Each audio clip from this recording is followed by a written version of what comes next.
রাজনীতির মাঠে হঠাৎ এক নতুন মোড় নিয়েছে বাংলাদেশ জামায়াত ইসলামী। পরিস্থিতি বিবেচনা করে যে সিদ্ধান্তগুলো নিতে হয়, এবার সেই দূরদর্শী কৌশলেই বাজি ধরেছে দলটি। এতদিন নিজেদের রোকন ও সক্রিয় কর্মীদের মধ্যেই সীমাবদ্ধ থাকলেও এবার তারা দলের বাইরে থেকেও বরেণ্য আলেমদের টানতে শুরু করেছে। এই ধারাবাহিকতায় কুষ্টিয়া ৩ আসনে দলটির টিকিট পেয়েছে সুপরিচিত ইসলামী বক্তা মুফতি আমির হামজা।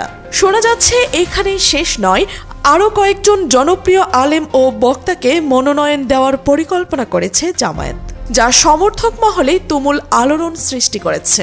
সমর্থকদের আগ্রহের কেন্দ্রবিন্দুতে এখন এক নাম, শায়েখ আহমদুল্লাহ।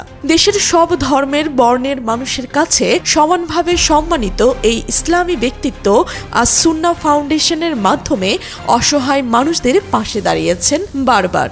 এমনকি হিন্দু ধর্মাবলম্বীরাও তার উদ্যোগে দান করতে দ্বিধা করেন না। দেশের যে কোনো সংকটে দ্রুততার সঙ্গে সাড়া দিয়ে মানুষের হৃদয়ে জায়গা করে নিয়েছেন তিনি। শুধু তাই নয়, দেশ কিভাবে এগিয়ে যেতে পারে তা নিয়েও পরামর্শ দিয়েছেন সময় সময়। আর তাই জামায়াতের সমর্থকদের একাংশ দাবি তুলেছে শায়েখ আহমদুল্লাহকে আসন্ন নির্বাচনে দলীয় প্রার্থী করা হোক। কিন্তু প্রশ্ন হলো, কোন আসন থেকে?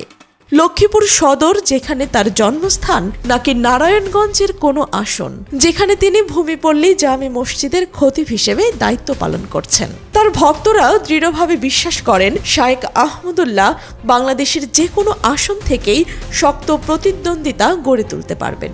তবুও প্রধান প্রশ্ন থেকে যায়, তিনি আদৌ কি রাজনীতির মাঠে নামতে রাজি হবেন? অতীতে অন্তর্বর্তীকালীন সরকারের ধর্ম উপদেষ্টা হওয়ার প্রস্তাব তিনি ফিরিয়ে দিয়েছিলেন, কারণ তার নিজের কথায় সাধারণ মানুষের কাতার থেকে জনকল্যাণমূলক কাজ করতে তিনি বেশি স্বাচ্ছন্দ্য বোধ করেন। জনসভা বা টেলিভিশন অনুষ্ঠানে বারবার প্রশ্ন এসেছে তার কাছে, ইসলামী গণতন্ত্রের অবস্থান কোথায়? গণতান্ত্রিক পদ্ধতিতে ক্ষমতায় আসা সম্ভব কি? তার জবাব সব সময় ছিল স্পষ্ট, কিন্তু চিন্তা জাগানিয়া। গণতন্ত্র মানেই শুধু ভোটাভুটি নয়, এটা গণতন্ত্রের খুব ছোট একটা অংশ। ইসলামী শরিয়াতের দৃষ্টিকোণ থেকে দায়িত্বশীল নির্বাচনের জন্য মতামত গ্রহণ করা মৌলিকভাবে জায়েজ। খেলাফায়ে রাশেদার আমলেও গুরুত্বপূর্ণ বিষয়ে মতামত গ্রহণ করা হয়েছে। তবে গণতন্ত্র যেভাবে সবার মতকে সমানভাবে দেখে, ইসলামী শরিয়া সে দৃষ্টিকোণ থেকে দেখে না। শরিয়াতের চোখে একজন বুদ্ধিমান বিচক্ষণ মানুষের মতামত একজন সাধারণ মানুষের মতামত সমান নয়। তার ব্যাখ্যায় উঠে এসেছে গণতন্ত্র ও ইসলামের মৌলিক পার্থক্য। গণতন্ত্রের মূল কথা, জনগণ যা চাইবে তাই আইন, কিন্তু ইসলামে বলা হয়েছে আল্লাহ যা নির্দেশ দিয়েছেন সেটাই আইন। এই বক্তব্যকে কেন্দ্র করে সামাজিক যোগাযোগ মাধ্যম ও রাজনৈতিক মহলে শুরু হয়েছে নতুন বিতর্ক।